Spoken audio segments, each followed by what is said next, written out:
Hello everyone, welcome to our channel. ఈరోజు మన ఛానల్లో చేయబోయే రెసిపీ ఎంతో టేస్టీ అయిన చికెన్ ఫ్రై. మన స్టైల్లో ఎలా చేసుకుందామో చూద్దాం రండి. ముందుగా చికెన్ని వాష్ చేసుకొని పక్కకి పెట్టుకోవాలి. తర్వాత చికెన్కి సరిపడా ఆనియన్, పచ్చిమిర్చి, కొత్తిమీర కట్ చేసుకొని పక్కకి పెట్టుకోవాలి. తర్వాత గ్యాస్ ఆన్ చేసుకొని అందులోకి కొంచెం ఆయిల్ వేసుకోవాలి. ఆయిల్ హీట్ అయ్యాక అందులోకి మనం ముందుగా కట్ చేసుకున్న ఆనియన్, పచ్చిమిర్చి, లైట్గా కొంచెం సాల్ట్ వేసుకొని లెడ్ పెట్టుకొని లో ఫ్లేమ్లో 10 మినిట్స్ వరకు కుక్ చేసుకోవాలి.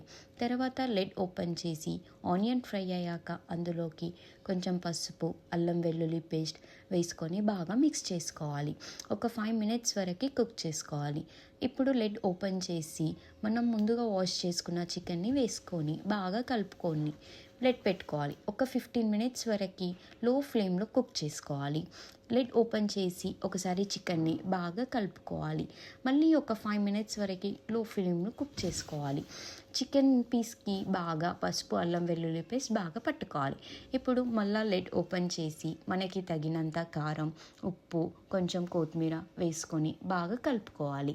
ఇప్పుడు లెడ్ పెట్టుకొని ఒక 15 మినిట్స్ వరకు లో ఫ్లేమ్లో కుక్ చేసుకోవాలి. కారం, ఉప్పు పీస్కి బాగా పట్టుకోవాలి. తర్వాత లెడ్ ఓపెన్ చేసి కొంచెం మసాలా, ధనియా పౌడర్, చికెన్ మసాలా వేసుకొని బాగా కలుపుకోవాలి. 5 మినిట్స్ వరకు లో ఫ్లేమ్లో కుక్ చేసుకోవాలి. తర్వాత కొంచెం కొత్తిమీర పైనంగా వేసుకుంటే ఎంతో టేస్టీ అయిన మన స్టైల్ చికెన్ ఫ్రై రెడీ. మీరు కూడా ట్రై చేసి ఎలా ఉందో కామెంట్ చేయండి. Please like, share, subscribe. Thank you.